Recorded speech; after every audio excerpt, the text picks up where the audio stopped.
All right. Well, it's good to be here this morning, finally.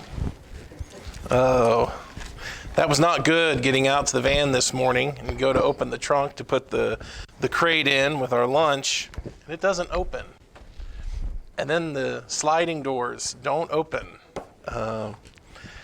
So Elliot crawled through and pushed as hard as he could against the door while I was pulling from the outside. And after about 10 times of doing that, we finally got it to budge. So here we go. It's good to be here. Hope everybody's had a good week. We're going to turn to Ecclesiastes chapter 1. Ecclesiastes chapter 1.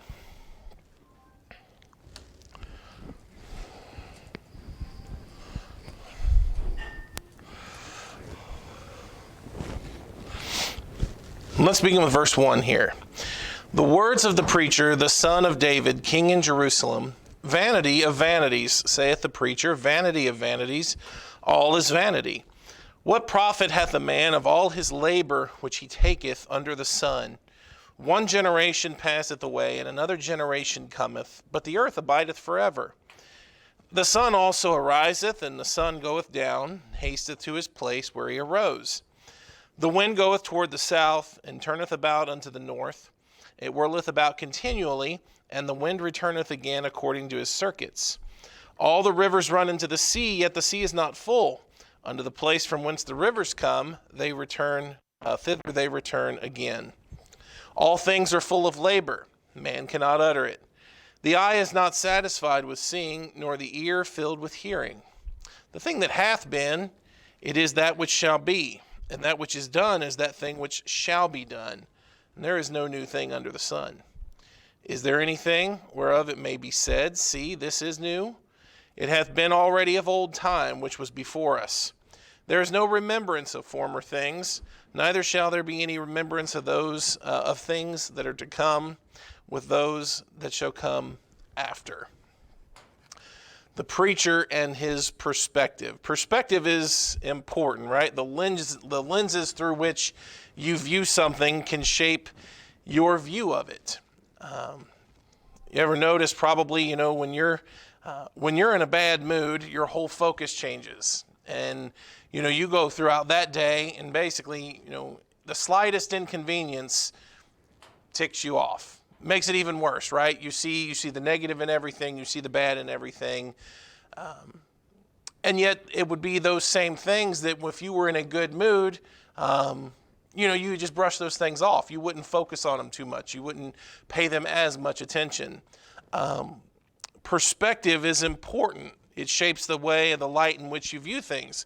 That's important to remember, as you hear someone detail their story and their experiences. When you listen to people, the things that have happened to them have shaped their outlook on life. There are people that have a much more positive and pleasant outlook on life, and there are some that have a very cynical, negative look to life as well. Sometimes, and you can often see that is shaped by things that have happened to them, things that they have seen, things that they have experienced. Now, Ecclesiastes is an interesting book because in this book there's a lot of wisdom. And yet it seems that Solomon took the long way to get to that wisdom. You read the book of Proverbs, and obviously we talk about the wisdom that's in that book, things that Solomon left for his children, left for his sons, and for future generations.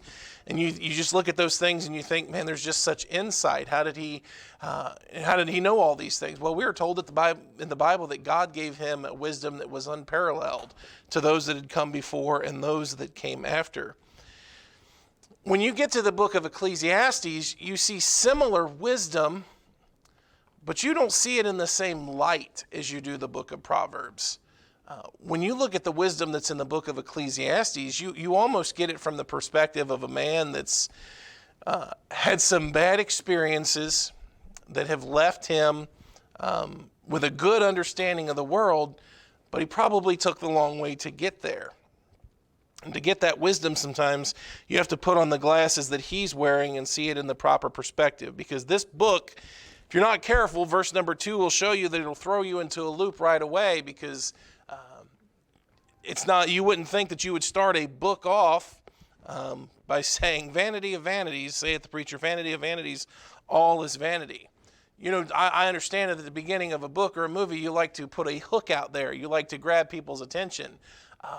But he started off this book by telling us it's all worthless. It's all meaningless. Life's empty. Life's void. Life's vain. There's no real meaning. And if you don't understand the perspective from which he's coming, you could miss out on some of the wisdom that's being portrayed here. Number one, let's talk about the preacher. That's who it tells us is the author of the book here in chapter 1, verse 1, the words of the preacher, the son of David, king in Jerusalem. If you have titles to your books there, mine says that it's Ecclesiastes or the preacher.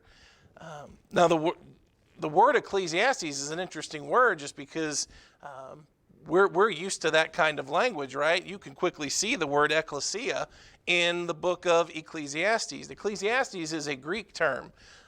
This is not the Hebrew title of the book. It's a title that we've derived later from the Greek word. But Ecclesiastes, we know that the ecclesia is what? It's the congregation. It's the assembly.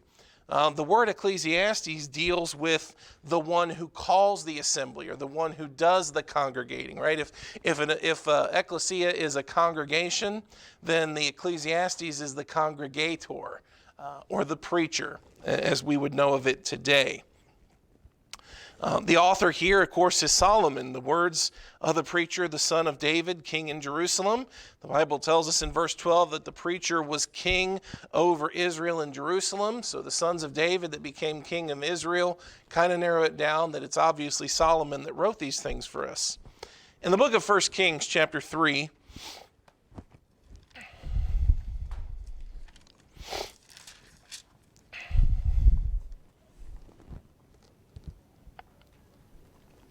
1 Kings chapter 3,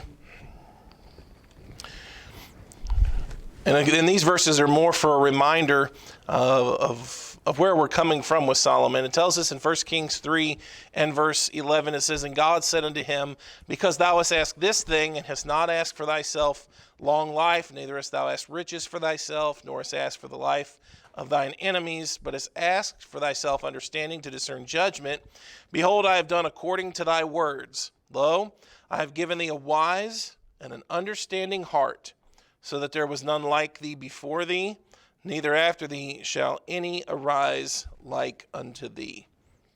Solomon was unmatched in his day, in his age, in his time, in his wisdom. God told him, I will give you a heart that's not going to be a wise and an understanding heart that you're not going to be able to compare from those that had gone before and those that would come after you. Solomon was a very, very wise man. Solomon did not always make good decisions. Solomon did not always put everything into practice. But God had blessed him with an understanding mind and heart. He was very wise. That's evident as we read through the books of Proverbs, Ecclesiastes, and Song of Solomon. Now let's look at our text again. And number 2, we'll look at the perspective. Okay, the perspective. The words of the preacher, the son of David, king in Jerusalem, vanity of vanities, saith the preacher. Vanity of vanities, all is vanity. Sometimes today we use that word vain to mean like proud, right? Well, they're just so vain. And we deal with someone's pride. But really, when we use the word vanity, we should be referring to those things that are shallow, those things that are empty, those things that are meaningless, void, vain. That's really the idea behind the term of calling something vain. Unfortunately, when you read here what Solomon's writing, he says vanity of vanities, all is vanity. Like, it's all meaningless. Like, it's all empty. It's all void. Life really doesn't have any purpose. It doesn't have any meaning. I like what he says there when he says vanity of vanities. When he says that, you wonder, what does he mean by vanity of vanities? That is a literary style that is used in the scripture at times where you get emphasis into something. I think in in 1 Kings chapter 8, verse 27, when they speak of God, the heaven of heavens. Or in Song of Solomon chapter 1, where he speaks the Song of Songs. We're talking about the epitome, right? When you talk about vanity of vanities, you're talking about those things that are just most utterly vain. In the scriptures, oftentimes you will see things repeated for emphasis. We don't always do that in English because we run the risk of having things like double negatives, right? You're not supposed to say no, never. You should not never do this. I guess that would be a triple negative. Thou shouldn't not never. But you should not never. Now, in the ancient languages, if you were to do something like that and give it double negative, that was fine. That was actually intentional to give great emphasis to something. We would look at it as a grammatical error. They would look at it as, no, this is a pointed drive of emphasis. Vanity of vanities, all is vanity here. Solomon has found life empty and meaningless. Now, this is where it becomes important for us to understand the perspective, because let me ask you a question. Is life meaningless? Well, no, obviously not. Life has purpose. Life has meaning. We were created in the image of God. The Bible tells us that God takes great care and affection toward his creation, has given him a responsibility, a duty, all of those different things. Life has purpose. Life has meaning. And yet, if you don't understand the perspective of Solomon, you come away from these first couple verses like, what's happened to this guy that has made him think this way, or that has made him speak these things? Well, verse 3 gives you a little bit of his perspective, where he says, what profit hath a man of all his labor which he taketh under the sun? And those are the glasses that you have to view much of this book through. And be careful as he describes those things that he has seen under the sun. You have to remember and you have to focus upon those things which Solomon is speaking of as he looks around him, or the things that he has experienced in this world as this world has to offer them. Life, what you would find in the book of Ecclesiastes is, yes, life filled with a search for fulfillment, a life that is lived under the sun with no greater perspective, with no greater influence. Yes, it can be vain. It can be empty. If you read the book of Romans, let's turn to chapter 8. Romans chapter 8.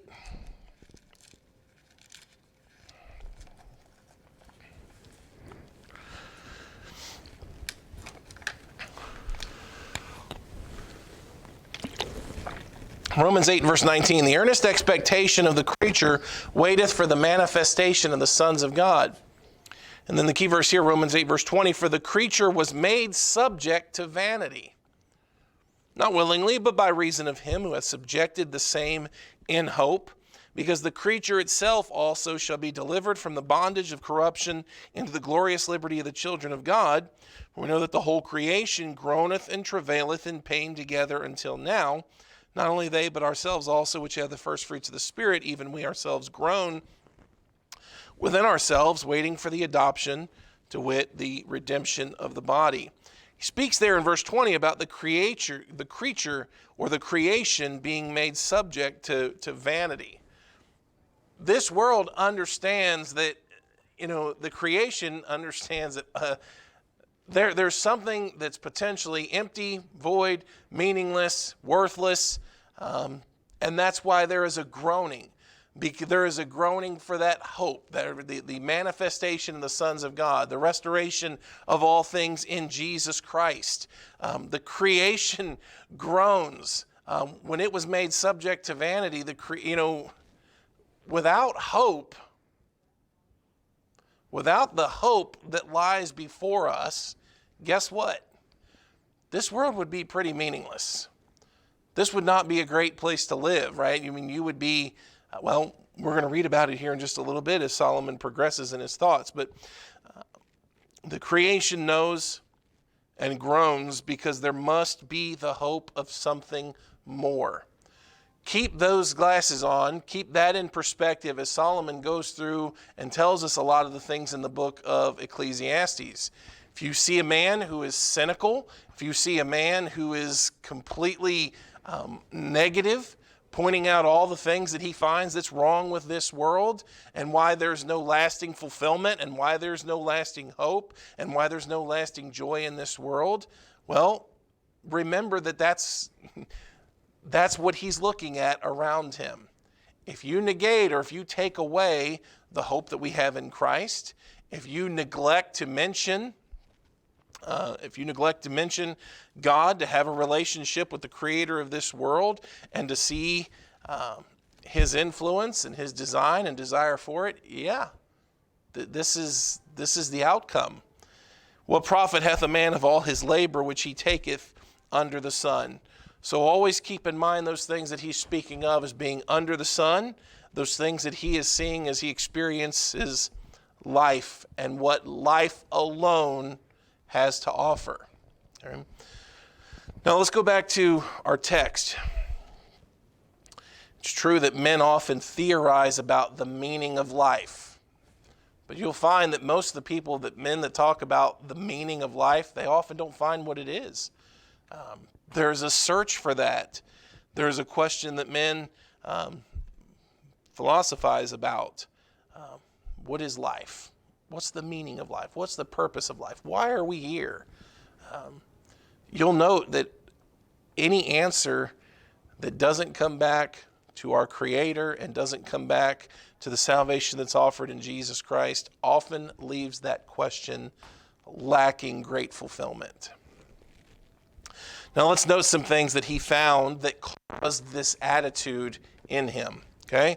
Ecclesiastes chapter 1, verse 3, what profit hath a man of all his labor which he taketh under the sun? First thing I would say is that he found that there's no profit to man's labor. Work doesn't provide fulfillment at all. I worked yesterday. We'll probably finish it up tonight as I do at the end of each month. Sit down and go over the budget for everything that happened over the past month. You know what? Every time that I have done the budget for the last several years, I have found, I have to go back to work tomorrow. And that's the way that this is going to be. And I've worked, and we work, and we work, and we work, and guess what? That actually didn't provide any lasting fulfillment. It didn't even actually provide any lasting accomplishment. With the boys and the way they're starting to eat, you go to work and you work to make money so that you can buy food, keep the bills paid. The food is soon gone, right? And the heat bill comes each month, and gas in the van has to be bought every month. All of these things. I found that there hasn't been much profit in labor. Now, what does that mean?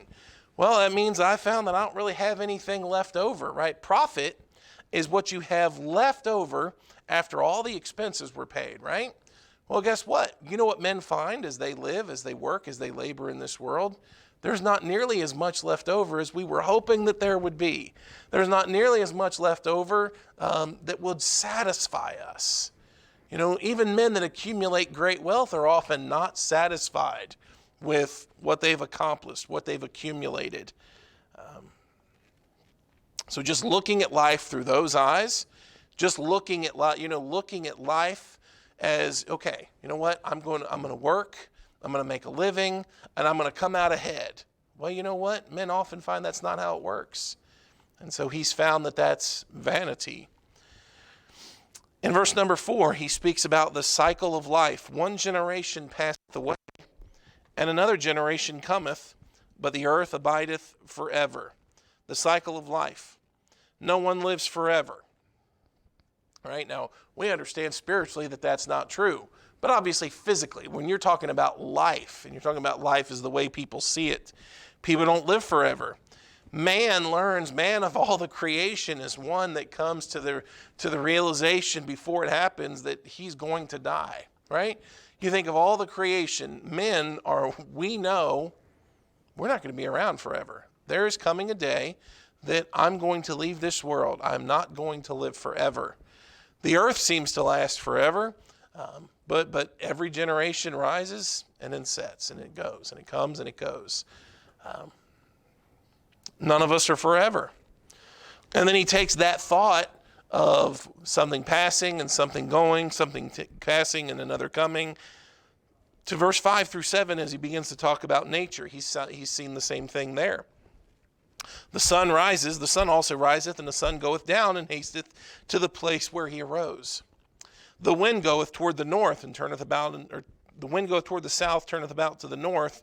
It whirleth about continually, and the wind returneth again according to his circuits.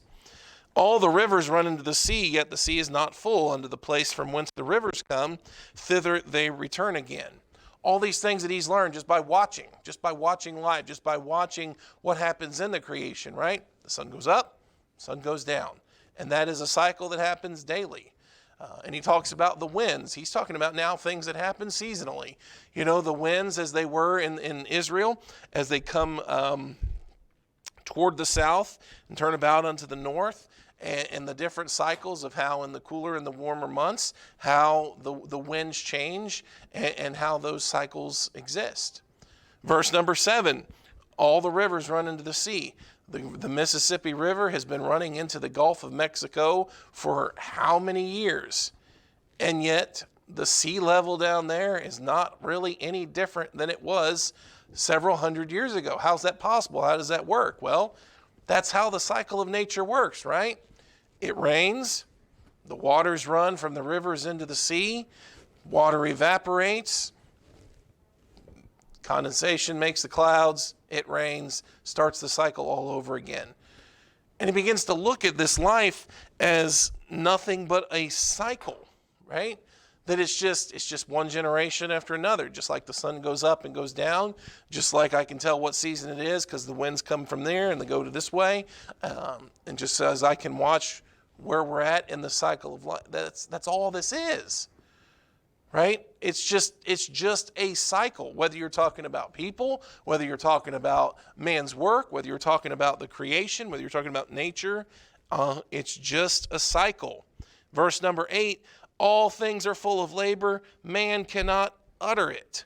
That's intense language. Human language is not equipped to describe the monotony and the boredom that human life is. That's really a cynical way to look at life, isn't it? When he says that man cannot utter it, I don't have the words to describe for you the monotony that I have found. That's pretty intense. And he says that the eye is not satisfied with seeing, nor the ear filled with hearing. Man is never satisfied. No matter what man sees, no matter what man hears, there is always a longing and a hoping for more. And yet the cycle just continues. And he's left with the idea that life is meaningless under the sun.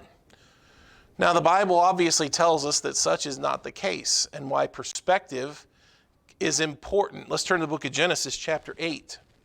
And I'll show you. Genesis chapter 8.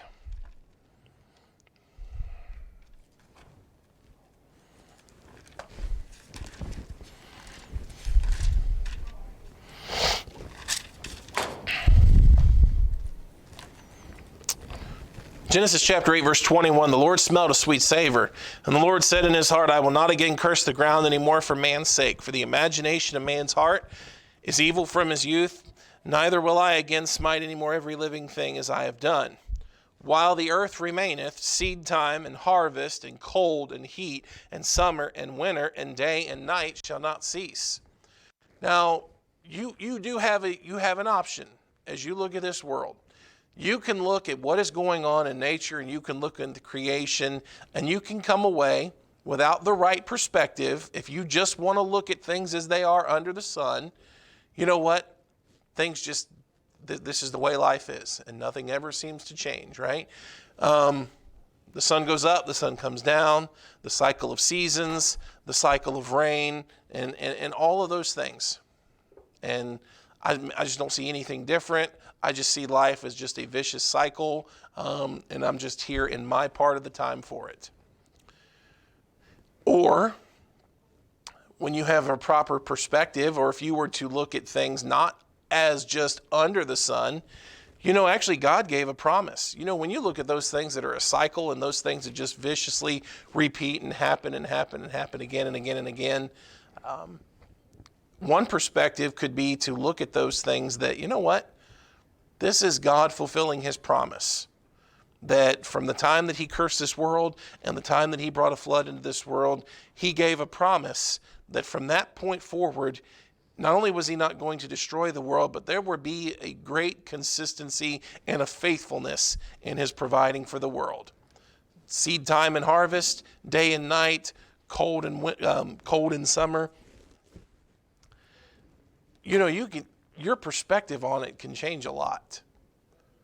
And eventually, if you were to actually look at things in light of a creator and a God who is providentially taking care of this world, that changes a whole lot from, it's just a meaningless cycle. It's not actually a meaningless cycle. Now turn to Ecclesiastes chapter 1 again. Or before there, let's turn to Psalm 107. Psalm 107.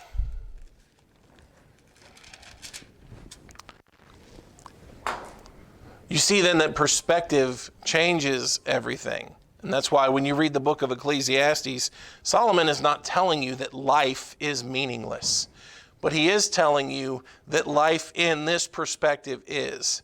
And if a life is spent just in a meaningless attempt to gain fulfillment, if life is spent in an attempt to gather and to accumulate and to accomplish, and there actually isn't any view of anything else, you know what? Yes, it is. Because what you will find is that Solomon actually made this attempt.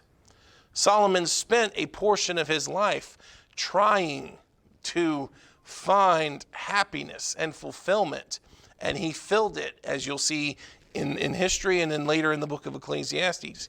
He filled it with money, and he filled it with things, and he filled it with women, and he filled it with attempts to find joy, and he didn't find any. Psalm 107 verse 9 says, for he, and that's speaking of the Lord from verse number 8, for he satisfieth the longing soul and filleth the hungry soul with goodness.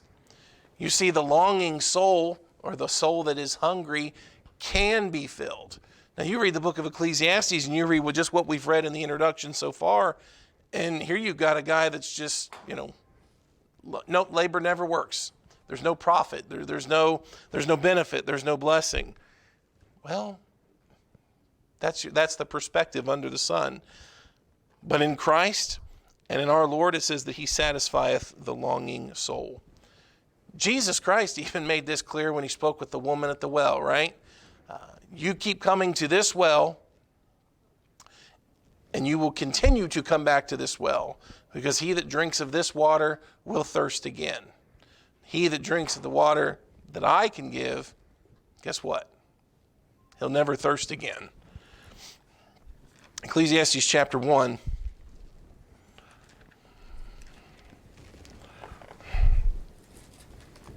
Ecclesiastes chapter 1. So what did he find? He found there was no profit to his labor. He found that life was a cycle. And then in verse number 9, he found that nothing was new. The thing that hath been is that which shall be, and that which is done is that which shall be done, and there is no new thing under the sun. Is there anything whereof it may be said, see, this is new? It hath been already of old time, which was before us. Nothing new, right? Everybody's quoted this verse in some way or another. Anytime anybody mentions anything new, it's obviously the tradition. You say, oh, there's nothing new under the sun. Well, what Solomon had found was that history repeats itself. That's another phrase that we use. Men always hope for new thrills, right? Men always chase that newest, that latest, that greatest, those things that he believes now will fulfill, those things now will satisfy. And you know what he finds? He finds the same thing that men of all generations have found. The next thing doesn't satisfy. Obviously, times change, technologies change, things change. When he speaks about there being nothing new under the sun, you're not going to find something or attempt something that hasn't been attempted before. You're not going to find something new that the previous generation didn't find. You may attempt it, and men is always seeking for it and searching for it, but each generation continues to find the same thing. Verse 11, there's no remembrance of former things, neither shall there be any remembrance of things that are to come with those that shall come hereafter. In verse number 11, he speaks about the speed with which he forgets and which he is forgotten. There's no remembrance of former things, neither shall there be any remembrance of things that are to come with those that shall come after. I forget a whole bunch of stuff. I've forgotten, and I think we've all probably forgotten most of the things that we've learned in our lifetime. We've jammed some key events into our head, and we've jammed some key people and some key dates and things, but men find that, you know what? Things are often forgotten. And just as I've forgotten things, there'll come a day when I'm forgotten. I mean, eventually, I doubt that my kids will forget me. And if I live to see grandkids, it's not likely that I'll, it's not likely that they would forget me. But do we know the names and the stories of our great-great-great-grandparents?